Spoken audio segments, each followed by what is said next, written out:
এতটা এসেছিল জল, এবার দেখি আসে কিনা, দেখি আবার জল আসে কি আসে না। বৃষ্টিটা এখনো আসেনি না নাকি? পুরো ভিতর অবধি বুঝে মুড়ি মুড়ি মুড়ি মুড়ি কটবল মাখা কে নিবে মুড়ি?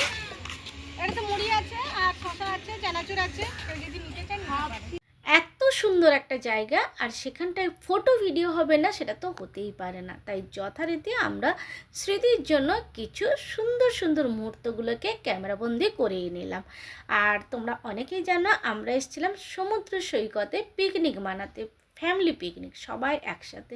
আর এখানে এত সুন্দর ডিজাইন মতন করেছে, মানে সমুদ্রের যে পোকাগুলো বা যাই হোক কে করেছে আমি না তাও জানি না, তো ভীষণ সুন্দর লাগছিল। আমরা খালি পায়ে চলেছি সমুদ্রের দিকে। আর দীঘা নর্মালি ভীষণ ভিড় থাকে, আর পিকনিকের সময় হলে তো ভিড় থাকবে। এখানে পা দিয়ে টিপে দিলে না বেশ চারিদিকে শুকনো শুকনো লাগে, আমরা ছোটোবেলা থেকে করে আসতাম, তাই আজকেও যখন সমুদ্রে গেলাম বেশ ভালো লাগলো। তো নর্মালি পিকনিকের সময় দীঘা সমুদ্রে সৈকতে প্রচুর ভিড় থাকে, কিন্তু আমরা এমন একটা জায়গায় এসেছি যেখানে শুধু ফাঁকা আর ফাঁকা, একদম নিস্তব্ধ, কেউ নেই। যতদূর চোখ যায় দু একজন লোক ছাড়া কিন্তু কোথাও চোখে পড়ে না, খুবই সুন্দর। আমরা যদিও বা চান করব বলে জামা কাপড় সমস্ত কিছু নিয়ে এসেছিলাম, সমুদ্রে নামবো বলে জুতো অনেকগুলো নিয়ে এসেছিলাম, কিন্তু আমরা নামিও নিই। তো যাই হোক, আজকে একটা জিনিস হঠাৎ করে মাথায় এলো, ভাবলাম ওটা একবার পরীক্ষা করে দেখি। এই যে মানে ঢেউয়ের জলটা এলো এতটা, দেখো ঠিক এতটা জায়গা জুড়ে এলো, সেখানটায় পয়েন্ট করলাম। পয়েন্ট করে তারপরে মাথায় এলো যে এইরকম কিন্তু পয়েন্ট করে রাম লিখে দেখবো একবার যে অতটা জল আসছে কি আসছে না। এই যে এখানে পয়েন্ট করে দিলাম যে এতটা জল এসেছিলো, এবারে এখানটায় রাম লিখে একবার দেখছি, সবাই তো করে, তো আমিও একবার করে দেখি কি হয় রেজাল্টটা। তো দেখা যাক। অনেকক্ষণ দাঁড়িয়েছিলাম, এরপরে কিন্তু যতগুলো ঢেউ আসছিল সমস্ত ঢেউগুলো কিন্তু সেই দূরেই থেকে যাচ্ছে, ওই অত দূরে ঢেউ থেকে যাচ্ছে, আর রামটা এত দূরে লেখা, অনেকটা দূরে। আমরা বেশ খানিকক্ষণ দাঁড়িয়েছিলাম, ভাবছিলাম এই বড় ঢেউটা আসছে বোধহয় এটা আসবে, কিন্তু না, ওখানেই থেকে গেল, আর রামটা দেখো এত দূরে আছে।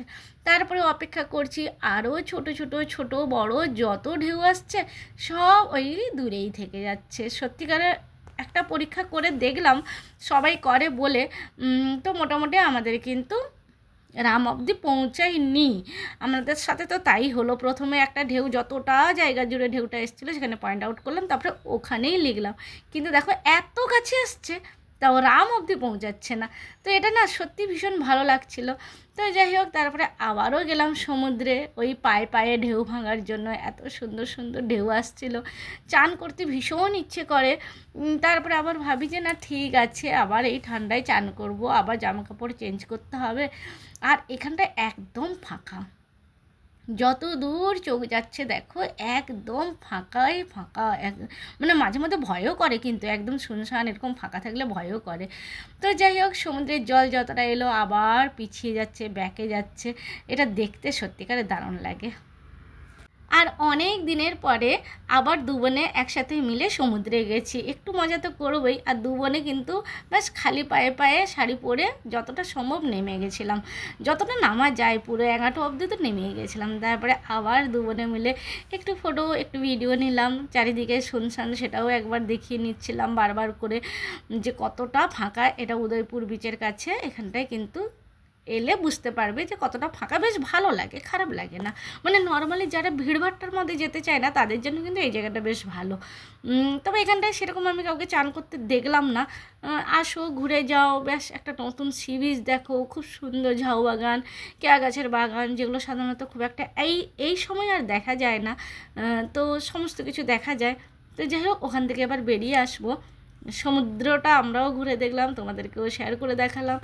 আর আসার সময় ভাবছিলাম যে রামটা কোথায় লিখেছে আরেকবার দেখি, কারণ আমরা বেশ অনেকটা নিচেই নেমে গেছিলাম। তারপরে আসার সময় ভাবলাম, কিন্তু রামটা আর খুঁজে পেলাম না, হয়তো আছে কোথাও লেখা, লিখেছি যখন আছে, কিন্তু কোন সাইডে লিখেছিলাম সেটাই খুঁজে পাইনি। আবার খুঁজতে খুঁজতে ভাবলাম আরেকবার গিয়ে দেখি যদি কোথাও দেখতে পাই, সেই জন্য আবার চলেছি। আমার মনে হয় রামটা একদিকে লিখেছে আর আমি অন্য সাইডে গিয়ে খুঁজছিলাম। তো তো যাই হোক, অনেক সমুদ্র দেখা হলো, অনেক দিন পর এলাম, অনেক সমুদ্র ঘোরা হলো।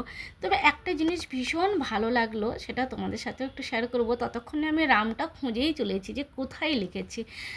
তো যাই হোক, সেটা হচ্ছে যে এই খুব সুন্দরভাবে ড্রয়িং করেছি পুরো সি বিচটাতে, যতদূর চোখ যায় পুরো সি বিচে খুব সুন্দরভাবে ড্রয়িং করেছে চারিদিকে। তবে হ্যাঁ, দেখে মনে হচ্ছে বেশ পুরনো হয়ে গেছে, ঠিক কবে করেছে জানি না। তবে ওখান থেকে বেরিয়ে এলাম। এবারে এখানটায় কদবেল মাখা বা কদবেল মাখা এখানটায় নানা রকম আছে, পেয়ারা আছে, শশা আছে, তার সাথে আমরা কামরাঙা বলি, কামরাঙাও আছে। তো যে যেটা খেতে চায়, নানা রকম চাট বিক্রি হচ্ছে, যে যেটা খেতে চায়। কীভাবে বানানো হচ্ছে সেটা পরের ব্লগে শেয়ার করব। তো এখান থেকে মোটামুটি অনেকগুলো প্রথমে টেস্ট করতে দিল যে কেমন হয়েছে। তোমাদের যদি আর ঝাল চাই বা নুন চাই বা মিষ্টি চাই, যেটা চাই বলো, সেই অনুপাতে বানিয়ে দেবেন। তো ওই জন্য টেস্ট করে নিলেন। তো যাই হোক, নিয়ে নিলাম দুটো কদবেল মাখা, বেশ ভালোই আছে। চলো টেস্ট কেমন এবার শেয়ার করে নিই।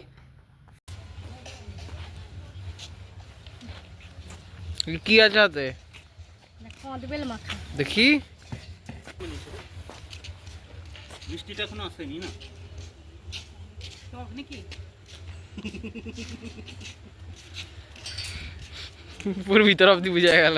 না, অ্যাকচুয়ালি বানিয়েছে ভালো, কিন্তু আমি যেহেতু টকটা একটু আমার অ্যাসিডিটি হয়ে যায় না, ওই জন্য।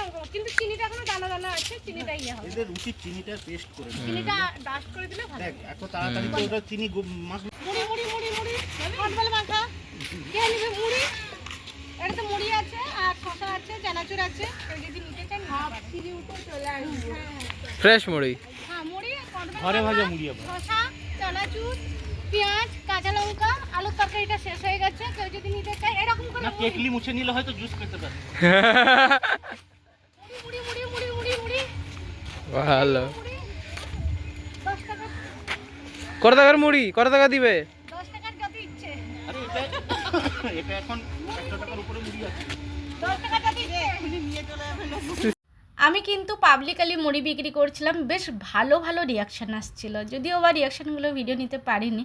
তো যাই হোক, আমাদের পিকনিক হয়ে গেল, বেশ মজা হচ্ছিল, বেশ ভালো লাগছিল। কারণ ফ্যামিলির সবাই একসাথে মিলে যখন পিকনিক করা হয় বা কোথাও আমরা বেরোই, সেটা বেশ ভালোই লাগে।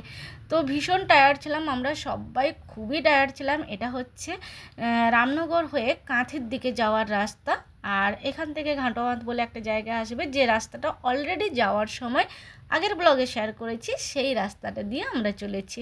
রাস্তাটাও বেশ ভালো, যারা কাঁথি দিয়ে ঘুরে গেছো, মানে দীঘা যাওয়ার দুটো রাস্তা থাকে, একটা কাঁথি দিয়ে, একটা পানিপারুল দিয়ে। তো এটা দীঘা কাঁথি দিয়ে যাওয়ার রাস্তাটা। তো বেশ, আবার কবে একসাথে সবাই দেখা হবে, সবার সময় হবে, সেটাই হচ্ছে বড় কথা। কারণ আমরা সবাই এক প্রান্তে থাকি, সময় ম্যানেজ করাটা একটু মুশকিল হয়ে যায়। এই যে ঘাটোমার থেকে এখানটায় আমরা বাম দিকে টার্ন নিলাম, এবার বাম দিকে রাস্তা ধরে আমরা ভেতরে যাচ্ছি। আমাদের সামনেই বেশ কিছুটা দূরে, 10 থেকে 15 মিনিট গাড়িতে গেলেই কিন্তু আমাদের বাড়ি পৌঁছে যাব। তো তোমাদের সাথে কিন্তু পুরো রুটটা শেয়ার করলাম, যে কোন রাস্তা দিয়ে এলাম আর কোথা থেকে আমরা টার্ন নিলাম। তো এটা হচ্ছে সেই ঘাটোয়া বাঁধ। এই রাস্তায় কিন্তু আমরা ছোটোবেলা থেকে পড়তে যাওয়া, স্কুলে যাওয়া, সমস্ত কিছু। তো এটা হলো আমার তারপরে লাস্ট ভিডিও, একদম বাড়ি পৌঁছে গেলাম। সবাই ভীষণ টায়ার্ড ছিলাম। এখানে জলের বোতল বার করা হচ্ছে, এত বড় জলের ক্যান গেছিলো, জল খাওয়া হয়েছে, তারপরেও আছে। এবার অবশেষে আমরা বাড়ি ঢুকছি। তো কেমন লাগলো বলো? তবে একটা সারপ্রাইজ তোমাদের সাথে শেয়ার করি। এই যে আমাদের হাতে কিন্তু একটা কালো রঙের থলি আছে, এই থলিতে কি আছে সেটা অবশ্যই তোমাদের সাথে শেয়ার করব, এবং সেটা সারপ্রাইজ থাকলো। খুবই ইন্টারেস্টিং একটা জিনিস আছে এই কালো প্লাস্টিকের মধ্যে, সেটা পরের ব্লগে তোমাদের সাথে শেয়ার করবই করব। আমরা ভরে ভরে নিয়ে এসেছি, আর সঙ্গে থেকো। সবাই ভীষণ টায়ার্ডও আছে, মুড়িও অনেকটা বেশি হয়েছে। সেখানটায় আমরা বলেছিলাম নেওয়ার জন্য, কিন্তু কেউ মুড়ি নেয়নি। আমাদের কাছে সমস্ত কিছুই ছিল, শুধু আলুর তরকারিটা ছিল না।